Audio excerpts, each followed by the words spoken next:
Ketvirtojoje kelionė į Rumuniją dalyje lankysimės Konstantos mieste ir ilsėsimės prie Juodosios jūros Mamaja Sat kurorte. Vaikščiosime po antikinio Histrija miesto griuvėsius, grožėsimės Pelės karalių pilies menėmis, kilsime į uždarytą Rasnaf tvirtovę ir vakarieniausime puikiame Brasov mieste, bandysime įveikti 7 kopėčių kanjoną. Ištrūkus iš Bukarešto vėl pasileidome puikiais Rumunijos keliais. Mokama autostrada važiavome link Konstancos į Mamaja Sat kurortą.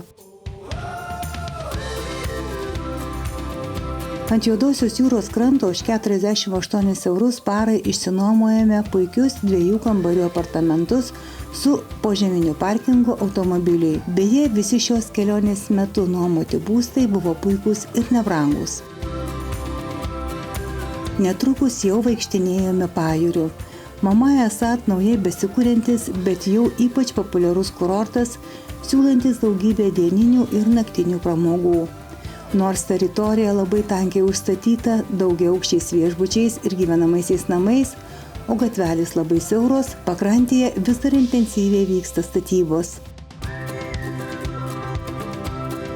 Dalinai sutvarkytoje krantinėje ir smėlių paplūdimyje keliolika kavinių ir restoranų.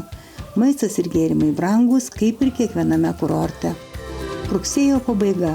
Apie 30 šilumos, bet pučiant vėjui nekaršta. Vanduo maloniai šiltas, bobų vasara. Poilsiautojų sąlyginai nedaug.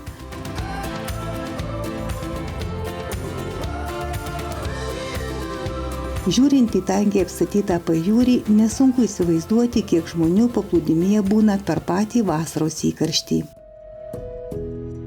Vakarop važiuojame į Konstantą, seniausią nuolat gyvenamą Rumunijos miestą.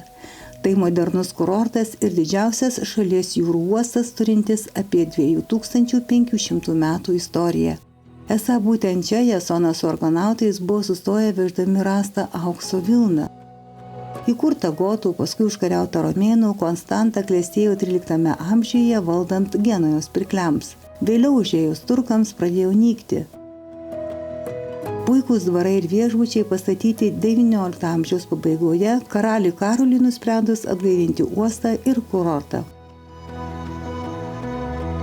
Jaukus senamiestis su centrinio Ovidijaus aikšte, vietomis pabjaurotas sovietmečio statinių, turi savitą žavesį.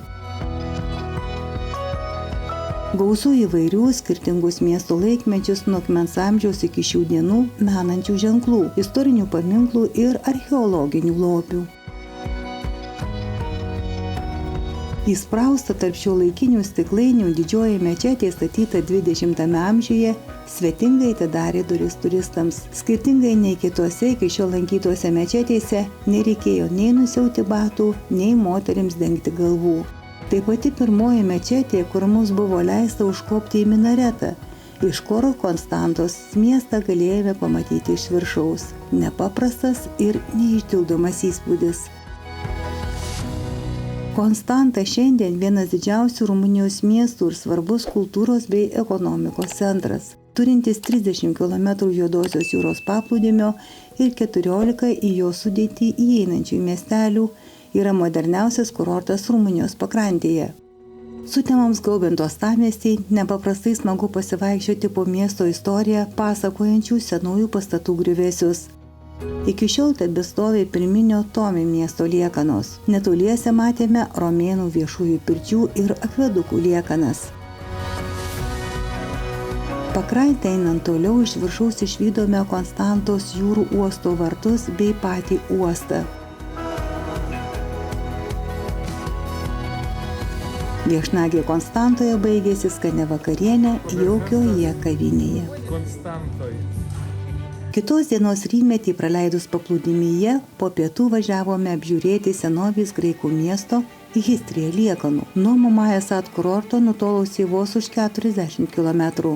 Puikiu naujai nutiestų keliu pasileidžiame per neaprėpiamą vietomis papelkėjusią stepę. Galop pasiekėme Histriją. Prie muziejaus jau kvietė tautinių patiekalų restoranas, tačiau, neturint vietinių pinigų, likome be pietų. Jau iš tolo pamatėme baltų akmenų sieną, kuri tarsi norėdama papasakoti savo istoriją, lankytojus traukia nenusakomu paslaptingumu. Senovės miestas Histrija graikų buvo įkurtas 7 amžiuje prieš Kristų. Žinomas kaip seniausia gyvenvietė vakarinėje Juodosios jūros pakrantėje Dunojaus upės deltoje. Iš archeologinių kasinėjimų metu rastų eksponatų, kuriuos galima pamatyti šalimais esančiame muziejuje, susidėlioja čia virusio gyvenimo vaizdas. Graikai Juodosios jūros pusiasalyje statydami Histriją įkūrė uostą, klestėjo vidaus ir užsienio prekyba.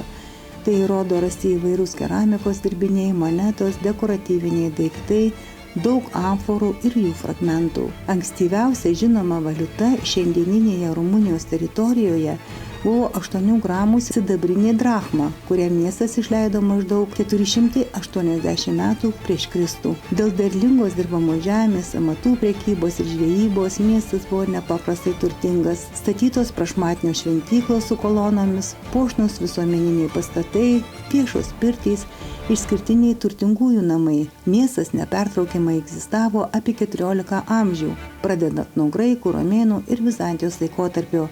Deja, dėl Dunojaus sąnašų pusiasalyje vanduo nuo miesto po truputėlį atsitraukė. Netekusi tiesioginio susisiekimo su jūra, Histrija ilgainiui sunyko.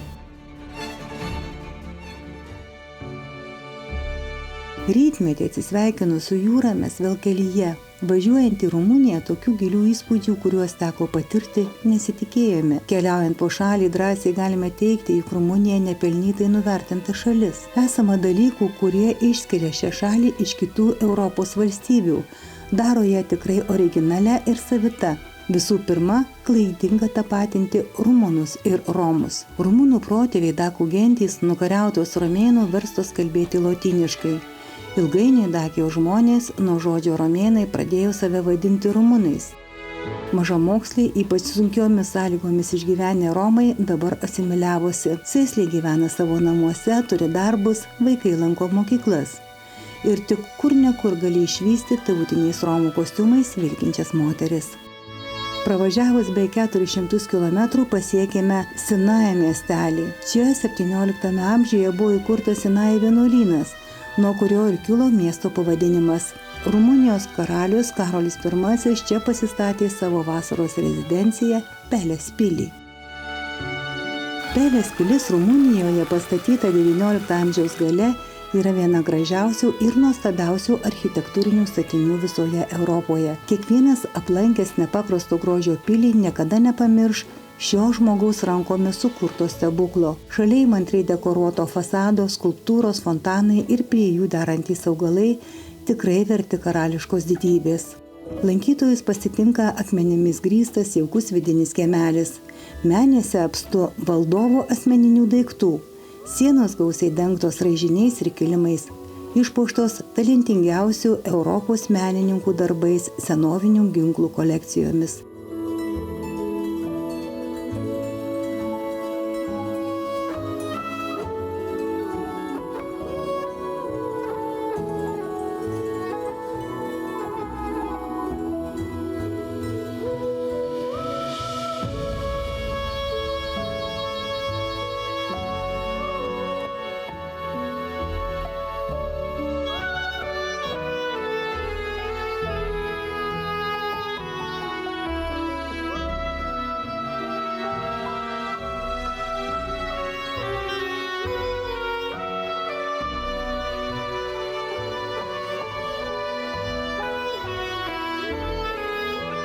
Sinaja miestelis labai jaukus ir prašmatnus. Turistų lankomas ne tik vasarą, bet ir žiemos metu, nes aplinkui įrengta daug slidinėjimo bazių ir trasų. Netrukus pravažiavome pro Rumunijos princo Nabovo pilį.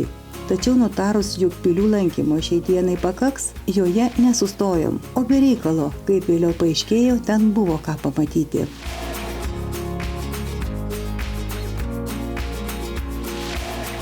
Važiuojant mūsų nakvynės vietos link, dar užsukome į šalia matomą, nors neplanuotą Rasnov tvirtovę stovinčią ant kalno. Žmonių labai daug, vos radę laisvą parkavimo vietą, nusipirkome bilietus į traukinuką į Statų kalną traukiamą šiuolaikiško traktoriaus. Tikėjomės naujų nepakartojamų įspūdžių. Tačiau uždardėjusi kalno viršūnę mūsų laukia nusivylimas. Tvirtovė apgriuvusi ir uždaryta, į vidų lankytojai neįleidžiami. Nuo papėdės padarius porą kadrų leidžiami žemyn. Taip ir nesupratome tokio puikaus užvežimo į viršų organizavimo, kai viršuje nėra į ką žiūrėti.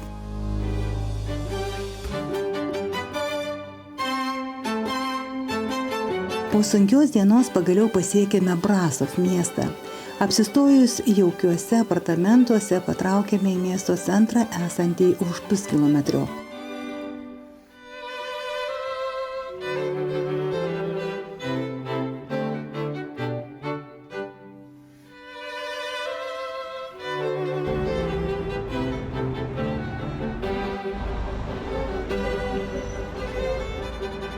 Rotušės aikštėje daugybė besiilsinčių žmonių. Kavinės pilnos, mugėje šurmuliuoja lankytojai, jaunimas muzikuoja ir šoka breiką.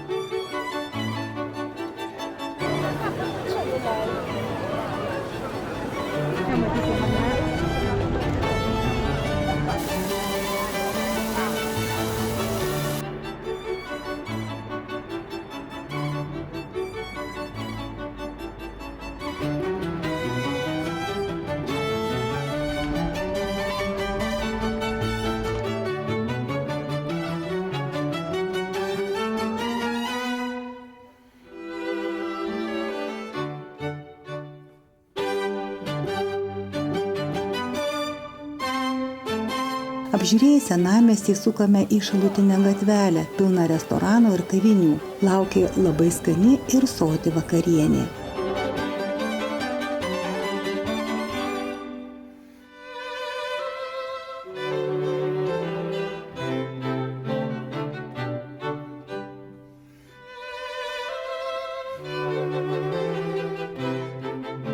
Rytmečio šviesoje Brasov baltomis sienomis, raudonų čerpių namų stogais, fontanais, sutvarkytais skverais ir puikiai prižiūrėtais gėlynais bei įspūdinga Rotušės aikšte atsiveria jau kitokiu grožiu. Išskirtinis akcentas aukštai virš miesto stūksanti ir visą savo didybę atsiverianti Brasov pilis.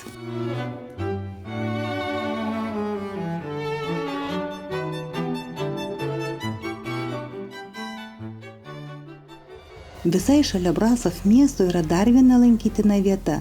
Tai 7 laiptų kanjonas, kurį turėjome įveikti pėsčiomis.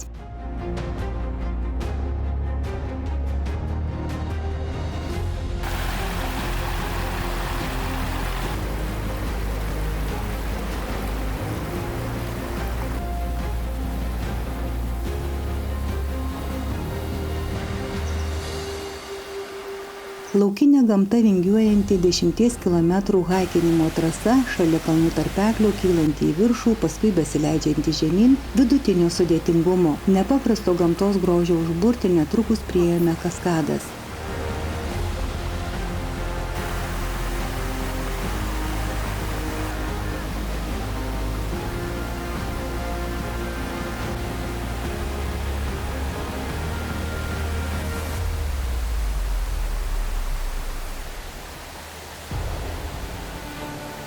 Norint eiti toliau, reikėjo įsigyti 3 eurus kainuojančius bilietus. 1 kilometro ilgio į kalną kylančiame kanjone 7 skirtingo aukščio kaskados. Tačiau norėdami į jas patekti turėjome lipti kopėčiomis, pritaisytomis prie stačių uolų šlaitų. Kopėčių aukštis siekė nuo 2,5 iki 15 metrų aukščio. Lipant slidokomis metalinėmis kopėčiomis pradžioje tikrai tirkėjo pakinkiai. Tiesą pasakius, įtampa buvo didžiulė, nemenkai ją didino ir siautulingi, triukšmingai šalimais krentantys sraunaus krioklio vandens purslai. Tačiau greitai apsipratome. Galop be didesnio vargo įveikėme visą trasą. Kaskadų labirintų užkopus į kalną žemyn galima nusileisti ir lynų trasa. Tai greitas, pilnas adrenalino, 20 eurų kainuojantis malonumas, kurio mes atsisakėme.